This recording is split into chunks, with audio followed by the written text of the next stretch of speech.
বৰছলা বিধানসভা সমষ্টিৰ অন্তৰ্গত পূব বৰগাঁও গাঁও পঞ্চায়ত এলেকাৰ হুজাই গাঁৱত পথাৰত চিৰাল ফাট পানীৰ অভাৱত এতিয়া কৃষকসকলে ইয়াত হাহাকাৰ কৰিব লগা হৈছে। কিন্তু এই পথাৰতে থকা জলসিঞ্চন আঁচনি বিগত কিছুদিনৰ পৰা বিকল হৈ পৰি আছে। কাণ খাৰ নাই জলসিঞ্চন বিভাগৰ। মই পোনে পোনে সেই দৃশ্যাংশ দেখুৱাম। এই পথাৰ এতিয়া এনেধৰণে শুকান হৈ পৰি আছে। চিৰাল ফাট পথাৰত কৃষকে পাৰিব পৰা নাই কঠীয়া আৰু এই পথাৰতে থকা জলসিঞ্চন আঁচনি বিগত কিছুদিনৰ পৰা এনেধৰণে বিকল হৈ পৰি আছে। মই দেখুৱাইছোঁ এয়া জলসিঞ্চন আঁচনি। এই জলসিঞ্চন আঁচনি বিকল হৈ পৰি আছে, কিন্তু কাণ খাৰ নাই জলসিঞ্চন বিভাগটোৰ। মই কথা পাতিম, এগৰাকী স্থানীয় যুৱক আছে। কি ক'ব? হয়, যোৱা প্ৰায় 6 মাহ ধৰি আমি আগৰ পৰা আমি ইয়াত বড়ো খেতি কৰোঁ। এইটো মেচিনৰ ইৰিগেশ্যনৰ যিটো জলসিঞ্চনৰ প্ৰচেছত আমি আগতে বড়ো ধান খেতি কৰোঁ, তাৰপিছত আৰু আমাৰ শালি ধান খেতি হয়। কিন্তু এইবাৰ বড়ো ধান খেতি কৰিব নোৱাৰিলোঁ। আৰু এতিয়া এই বাৰিষাৰ সময়ত এইটো যিটো শালি ধান সেইটো কৰিব পাৰে নে নোৱাৰে, এইটো মানে বহুত চিন্তনীয় বিষয় হৈ পৰিছে। ইমান বাৰ জনোৱাৰ পিছতো আমাৰ বিভাগে মানে একো ব্যৱস্থা এতিয়ালৈকে লোৱা নাই। আজি চাওক, আজি ইয়াত মানে কিমান ভালকৈ এতিয়া কঠীয়া পেলাব পাৰিলোঁ। এতিয়া বৰষুণৰ আশাত আমি থাকি পেলাই এতিয়া দেখিছে পূৰা মানে শুকাই পেলাই মানে পানী নাইকিয়া, একদম শুকাই মাটি ফাটো অৱস্থা। গতিকে মই অনুৰোধ জনাওঁ অতি শীঘ্ৰে ব্যৱস্থা কৰি আমাৰ বাৰিষাৰ খেতিটো কৰিব দিয়ে যেন মই অনুৰোধ জনালোঁ। নিশ্চয়কৈ এয়া দেখুৱাইছোঁ, এয়া পথাৰ এনেধৰণে শুকাই আছে, পথাৰত চিৰাল ফাট।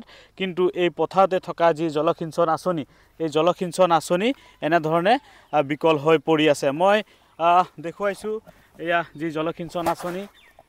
জলসিঞ্চন আঁচনি এনেধৰণে বিকল হৈ পৰি আছে আৰু কাণ খাৰ নাই যি ব্যাগুম যি জলসিঞ্চন বিভাগ আছে এই বিভাগটো। আৰু শীঘ্ৰেই এই অঞ্চলটোৰ কৃষকসকলে এই জলসিঞ্চন আঁচনি মেৰামতি কৰি দিয়াৰ বাবে দাবী জনাইছে জলসিঞ্চন বিভাগক।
আপুনি বিচৰা বাতৰি পাব কেৱল নিউজ 18 এপত।